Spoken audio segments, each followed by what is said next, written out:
I'm Hannah Bradford, this is Jordan Bradford, and I'm a mom to 5 kiddos, 8 and under. Our two oldest are biological, and then we adopted from India in 2019. Our 4th is our foster placement, and lastly we have a bio baby who is 3 months old. So all that is just a fancy way of saying we don't sleep much and no one has matching socks. So we are so thankful for this event and to be able to speak on foster care about Pathway's impact on our foster care journey. Foster care was never a desire we had. I once told an adoptive mom I wanted absolutely nothing to do with foster care or domestic adoption. But over the course of a few years, some impactful circumstances really changed our perspective.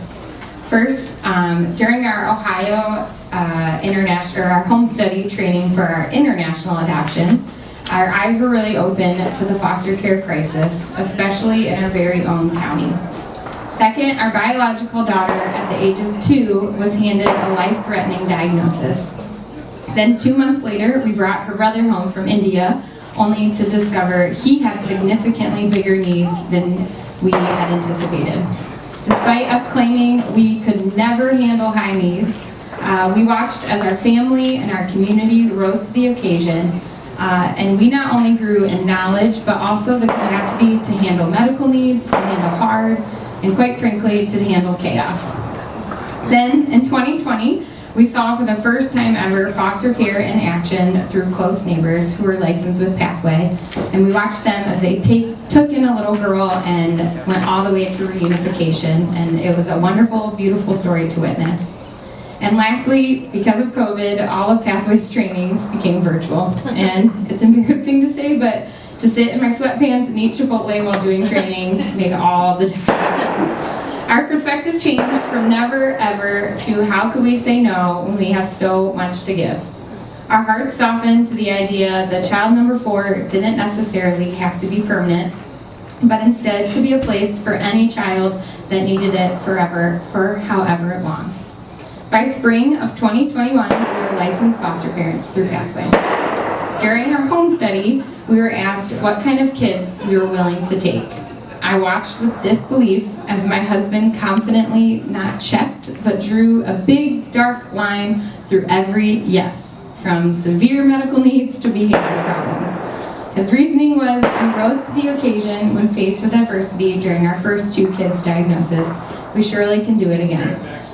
Shortly after being licensed, we received a call from Pathway with the words, "Seems like you'll take any child," noting the many yeses we had on our child checklist. Pathway described what they knew of a baby boy with high medical needs that was getting discharged from the NICU and needed a family. To be honest, we had no experience at all on any of his medical needs, but his needs didn't make us go running in fear, and Pathway certainly seemed to believe in us. We had faith we'd be equipped to take on this baby, so we simply just said yes. And while I'll never know how many families said yes to this baby boy, the county chose us. But then almost a month later, we were still waiting to hear from the county on baby's discharge. Yet even when we felt like the county had forgot us, Pathway continued to check in to see if we felt comfortable waiting for this baby and if we needed any help or had any questions. Eventually, we were told he would be discharged at the end of the month. So we finalized a trip we had tentatively planned due to our foster situation.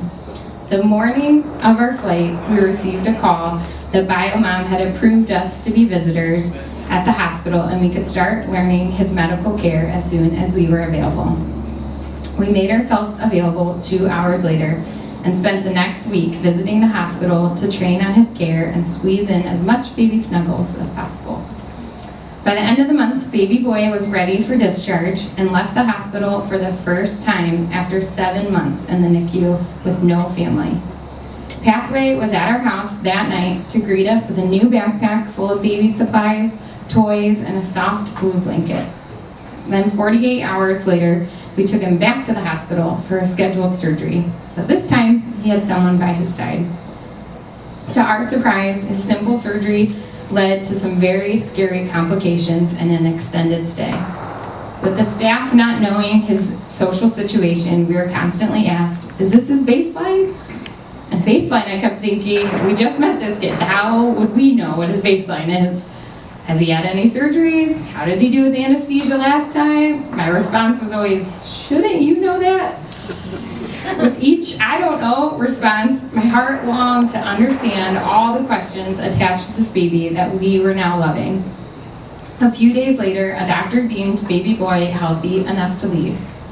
We were so pumped to introduce the warmth of a home and a gentle affection to a baby who had only known sterile hospital rooms and mass medical professionals. But this is our family welcome home plan was cut short within 24 hours when his body decided to give up and he stopped breathing. The horrific and terrifying 20 minutes entailed watching his last breath, to calling 911 while my husband performed CPR, and a parade of emergency vehicles rushing us to the hospital. Shaking in fear, I spent the ambulance drive drowning in self-doubt. Had we failed this child? I doubted if we were supposed to be his foster parents. I doubted if we were even supposed to be foster parents. When he finally was stable in the PICU, we called the Pathway hotline to inform them of the events that had just occurred. And I remember Pathway encouraging us, saying something along the lines of, thank goodness he was in your care. Thank goodness you remained calm. And despite me claiming that we were going to be fine, Pathway immediately got to work to get our family more resources and more help. We learned that half of the cause of his emergency situation was no one was advocating for him. No consistent person knew his care, knew his baseline, knew enough about him to keep him healthy or safe. As we looked at this helpless, vulnerable baby, we were flooded with compassion. We needed to be the people who stood in the gap between the hospital and his bio family. We stopped worrying about our hearts being hurt or caring too much, and instead we gave him love that wasn't guarded or earned, but rather generous and unconditional. So we dove in, just like we would have done and did with our bio kids.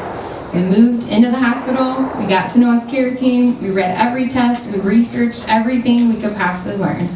My husband still laughs today, saying that the greatest compliment anyone can give me is to ask if I have a medical background.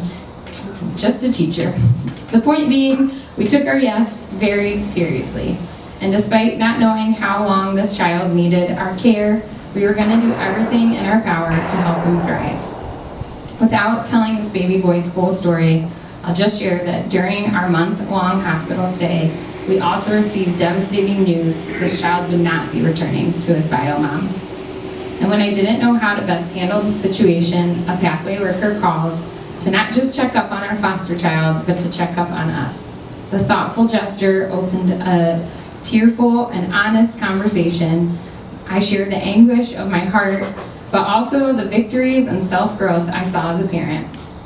I remember feeling heard and truly understood by someone who could relate to the roller coaster of foster care. And little did we know it, but it was just the beginning of a very long foster journey. 3 years later, our weeks are still consumed with driving and managing medical appointments and routine labs and tests. We juggled new diagnosis, new specialists, processing screenings, for more resources, and opening our home to a flow of therapists and medical staff for home care. We've taken on secondary trauma while managing our foster son's trauma from inconsistent and traumatic visitations with bio family. Our son has had what possibly might be a record-breaking number of county caseworkers, and even seasons where he didn't even have one. Foster care is hard. And I don't share all this to have you think that my husband and I are fostering experts or saints or even special people. We just are two people that changed our perspective and simply said yes. And we have been able to continue to willingly and happily and openly say yes because Pathway continues to say yes to supporting us as a family. Remember our record-breaking number of county caseworkers? Well, our Pathway caseworker has continued to have outstanding consistency visiting our home to listen and chat and offer advice. And after 2.5 years of never missing a visit, our kids happily greet him at the door with a cutesy nickname, Johnny! This fall, our foster son will celebrate another birthday in foster care. And yet again, Pathway has organized a birthday box for him and delivered a personalized gift. Each Christmas, we're always pleasantly surprised for our son to receive a Christmas gift from Pathway, as well as a gift card addressed to us for a date night.